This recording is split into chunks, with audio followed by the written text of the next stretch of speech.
Good morning विद्यार्थी मित्रों, केम छो बधा मजामा। धोरण 9 ની અંદર હિન્દી વિષયની અંદર મિત્રો આપણે 21મો પાઠ ક્રાંતિકારી શેખર કા બચપન એ ભણીશું, જે સચ્ચિદાનંદ હિરાનંદ વાત્સ્યાયન એણે લખેલો છે। 1911 માં જન્મ અને 1987 ની અંદર નિધન છે। तो चलो विषय ऊपर आ जाओ। असहयोग की एक लहर आई और देश में उस पे बह गया। शेखर भी उसमें बहने की चेष्टा करने लगा और जब नहीं बह पाया तब हाथों से खेकर अपने को बहाने लगा। उसने विदेशी कपड़े उतार कर रख दिए, जो 2-4 मोटी देसी कपड़े उसके पास थे वही पहनने लगा। बाहर घूमने मिलने जाना उसने छोड़ दिया, क्योंकि इतने देसी कपड़े उसके पास नहीं थे कि बाहर भी जा सके। प्रायः दोपहर को वह ऊपर ही एक खिड़की के पास जाकर खड़ा हो जाता और बाहर देखा करता। कभी दूर से जब बहुत से कष्टों की संवेद पुकार उस तक पहुंचती, गांधी का बोलबाला दुश्मन का मुंह काला, तब उसके प्राण पुलकित हो उठते और वह भी अपनी खिड़की से पुकार उठता, गांधी का बोलबाला दुश्मन का मुंह हो काला। इससे आगे वह जा नहीं सकता था। घर की अनुमति नहीं थी, लेकिन अनुमति का न होना एक अंकुश था जो निरंतर उसे कोई मार्ग ढूंढने के लिए प्रेरित किया करता था। माँ के अतिरिक्त सब लोग बाहर गए हुए थे। माँ ऊपर कोठे पर बैठी हुई थी।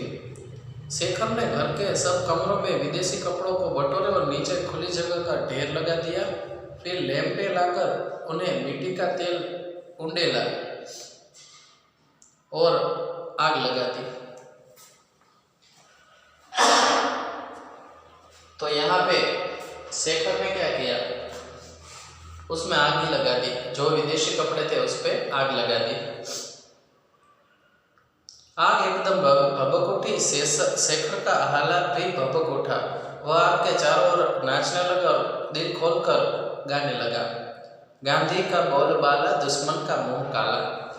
थोड़ी देर में माँ आई और थोड़ी देर में शेखर के गाल भी मानो विदेशी हो गए, जलने लगे, लेकिन ढेर राख हो गया था। शेखर के मन में विदेशी मात्र के प्रति घृणा हो गई। उसने देखा कि हमारी नस नस में विदेशी का प्रभुत्व ही नहीं, आतंक भी भरा हुआ है। उसे पुरानी बातें याद आने लगी और नई भी वह देखने लगा। उसे यह भी ध्यान हुआ कि पिता उसे घर में भाइयों और अंग्रेजी बात करने को कहा करते थे।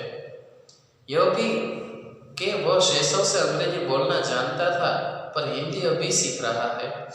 उसकी पहली आया ईसाई थी और अंग्रेजी भी बोलती थी।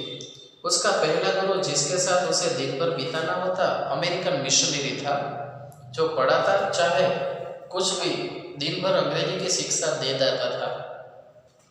शेखर ने देखा कि यदि मातृभाषा वह है तो हम सबसे पहले सीखते हैं, तब तो अंग्रेजी ही मातृभाषा है और विदेशी ही उसकी माँ। उसके आत्मविश्वास को बहुत सख्त धक्का लगता, जिसे मैं घृणित समझता हूँ। उसी विदेशी की माँ कहने को बाध्य हो। उसने उसी दिन बड़ी लगन से हिंदी पढ़ना आरंभ किया और चेष्टा से अपनी बातचीत में भी अंग्रेजी शब्द निकालने लगा। अपनी आदतों में से विदेशी अभ्यास को दूर करने लगा और अपने हिंदी ज्ञान को प्रमाणित करने के लिए और गांधी के प्रति अपनी श्रद्धा जिसे व्यक्त करने का और कोई साधन उसे प्राप्त न हुआ, तो एक राष्ट्रीय नाटक लिखना आरंभ किया। जीवन में देखे हुए एकमात्र खेल की स्मृति तभी ताजी थी, इसलिए लिखने में विशेष कठिनाइयां नहीं हुई। प्रस्तावना तो ज्यों की त्यों हथियाली, केवल कहीं कहीं मामूली परिवर्तन करना पड़ा। उसके बाद नाटक आरंभ हुआ। एक स्वाधीन लोकतंत्र भारत का विराट स्वप्न, जिसके राष्ट्रपति गांधी है और सिद्धि के लिए साधन अनवरत कताई और बुनाई, विदेशी माल और मनुष्य का परित्याग और प्रत्येक अवसर पर दूसरा गाल आगे कर देना। सत्य हरिश्चंद्र का इंद्रलोक आरंभ से हटकर अंत में आ गया था। अपने ऊपर शेखर की प्रतिभा द्वारा सूर्यास्त के सुनहरे टापू की छाप लेकर शेखर के नाटक का अंतिम दृश्य था स्वाधीन और बाधाहीन भारत, एक स्थूल आकार प्राप्त स्वप्न। आजादी की लड़ाई है मित्रों, एनी अंदर हिंदी नाटक आ शेखरे लखेलू। नाटक पूरा हो गया। शेखर ने सुंदर देसी स्याही से उसकी प्रतिलिपि तैयार की और अपनी पुस्तक के नीचे छिपा कर रख दिया। पहले साहित्यिक प्रयत्नों की गति उसे अभी याद थी, इसलिए उसने अपना वह नाटक यह अमूल्य रत्न किसी को नहीं दिखाया, सरस्वती को भी नहीं। और हर समय जब जहाँ वह जाता उसके मन में एक ध्वनि गूंजा करती, मैं शेखर हूँ, एक अपूर्व नाटक का लेखक चंद्रशेखर, और मैंने अकेले ही बिना किसी की सहायता के अपने हाथों का उसका निर्माण किया है। स्वाधीन बाधाहीन भारत के उस चित्र का मैंने। शेखर के पिता एक दिन दौरे पर जा रहे थे और शेखर साथ था। बांकीपुर स्टेशन पर सामान रखकर पिता पुत्र वेटिंग रूम के बाहर टहल रहे थे। शेखर कुछ आगे पीछे, पिता पीछे पीछे। पास से एक लड़का आया और शेखर की उन्मुख होकर अंग्रेजी में बोला, तुम्हारा नाम क्या है? शेखर ने सिर पे पैर तक उससे देखा।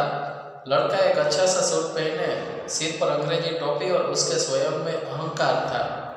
शायद वह अंग्रेजी ज्ञान का परिचय देना चाहता था।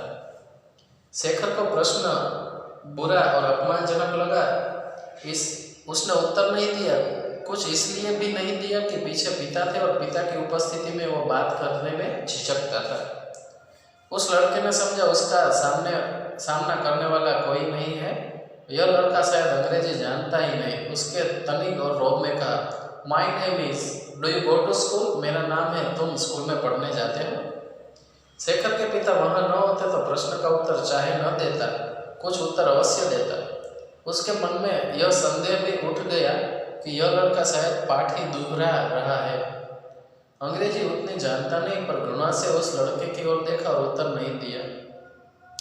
पिता ने क्रोध स्वर में कहा, शायद उस लड़के को जताने के लिए मेरा लड़का अंग्रेजी जानता है, जवाब क्यों नहीं देता? शेखर और भी चिढ़ गया और चुप हो गया। वह लड़का मुस्कुरा कर आगे बढ़ गया। पिता ने कहा, इधर आओ। शेखर उनके पीछे पीछे वेटिंग रूम में गया तो पिता उनका कान पकड़कर पूछा, जवाब क्यों नहीं दिया? मुंह टूट गया है क्या? तभी ट्रेन आ गई और शेखर कुछ उत्तर न देने की गुस्ताखी करने से बच गया। दूसरे दिन घर पर पिता माँ से कहा, हमारे लड़के में सब बुद्धू है, किसी के सामने बोल नहीं सकता। शेखर ने वह सुन लिया तो क्रांतिकारी शेखर है। उसका बचपन ऐसे बीता मित्रों।